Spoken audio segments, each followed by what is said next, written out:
avocado toast. Breakfast is, as everybody knows, is avocado toast. I'm going to be making my favorite way to eat avocado toast.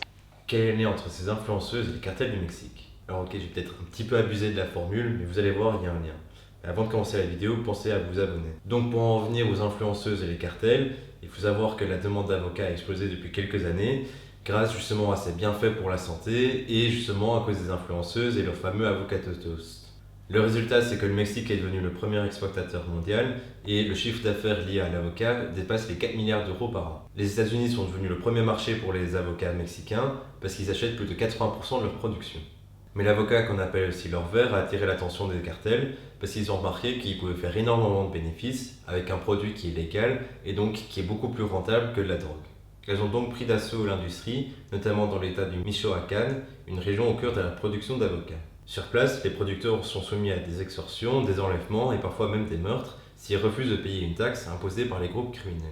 Ce qu'il faut savoir, c'est que ces taxes sont tellement élevées que les fermiers n'arrivent plus à les payer, ils se retrouvent en ruine et donc ils sont obligés de revendre leurs terres et donc c'est les criminels qui vont récupérer ces terres pour justement continuer la production. Évidemment, il y a d'autres méthodes dont justement corrompre les élus locaux qui eux vont fermer les yeux sur les activités illégales. Face à cette situation, le gouvernement essaie de réagir et essaie de créer des zones sans cartel, mais ça fonctionne pas vraiment.